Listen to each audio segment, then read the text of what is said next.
Well, hello there, Psych2Goers, welcome back. Do you seek change in your life?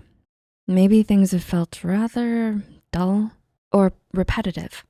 Sometimes change can be good, like living someplace new or taking on a new job or regimen, such as diet or an exercise plan.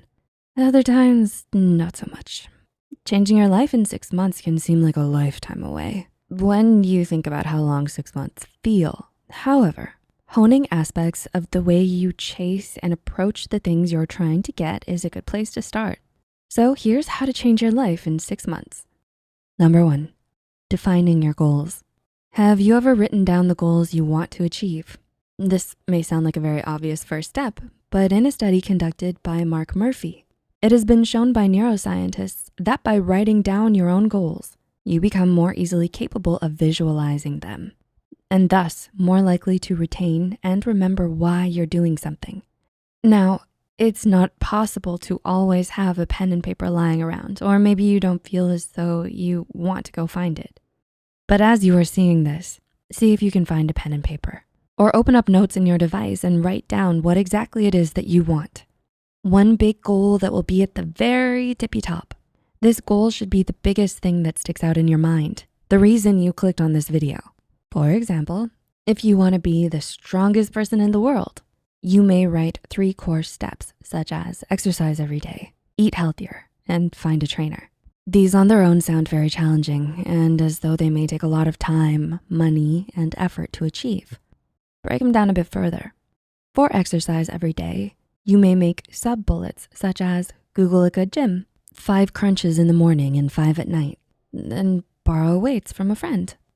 Now write a few steps about how you have to get there. Start with 3 steps. Make sure that these even smaller goals are the absolute tiniest steps that you can start as soon as possible. This may assist your brain in visualizing steps that are attainable, rather than picturing them as so out of the blue that they're impossible, and bringing them down to earth. You will notice that when you break your ultimate goal down into pieces, it gives you a starting place for you to begin. Number 2, starting small, yet forgiving. This is the time that it'll be different. I'm going to do it perfectly.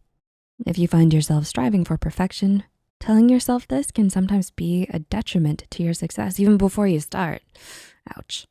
If you've ever started a New Year's resolution before or known someone who has, burnout or fatigue can be unforgiving, leaving you to feel as though if you fall through with your promise, then the entire thing is ruined. Maybe you're starting a new diet, yet you slip up once and figure that you may as well throw the whole thing away. Sticking to a plan doesn't mean doing the plan perfectly each time. Knowing your own limits and what you're likely and not likely to do can help you decide for yourself. Let's say that you wanna wake up early. It won't be very helpful if you set your alarm clock for 6 in the morning, despite having slept at midnight the day before. Instead, try to be more understanding of yourself in the same way you would understand a family member or friend.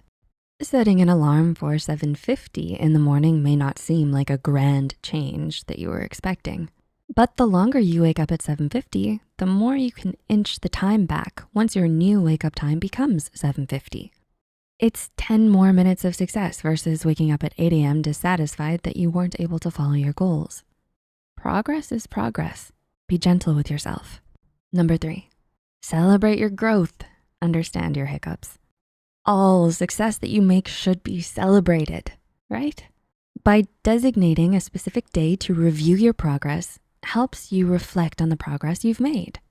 You will notice your daily or weekly tasks are turning into routines and that you've made a visible change. And as the mistakes that you made tend to dwindle, you'll feel that you may be ready for more challenges.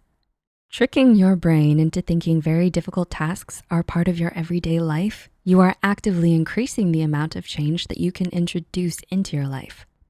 You may find that you've been doing exercises for 20 minutes instead of the 5 you promised. If you notice that it's something that you're able to keep up, then relish in your success. On the flip side, if you have found yourself skipping daily habits or steps every so often, analyze why they aren't quite working. Be honest with yourself. Is it too boring? Too hard?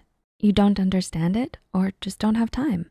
The answers will help you to adjust these goals to make them fit better for you. Once the 6-month period has passed, you will notice that instead of having only a few weeks or months of rigorous progress, only for it to stop short in disappointment, you're making steady progress to a goal that you formulated, nurtured, and worked for all by yourself. What are some of your goals that you're going to be working towards over the next 6 months? Feel free to leave a comment down below with your thoughts, experiences, or suggestions. If you found this video helpful, be sure to hit the like button and share it with others who need to hear this. Don't forget to subscribe to Psych2Go and hit the notification bell for more new videos. Thanks for watching.